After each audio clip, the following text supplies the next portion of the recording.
How to share CapCut videos to WhatsApp. Hi everyone, I'm here to assist you today. Without any delay, let's jump right in.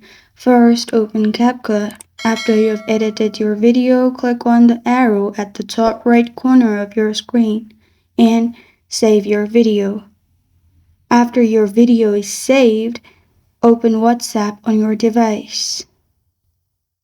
Then click on the chat where you want to send your CapCut video.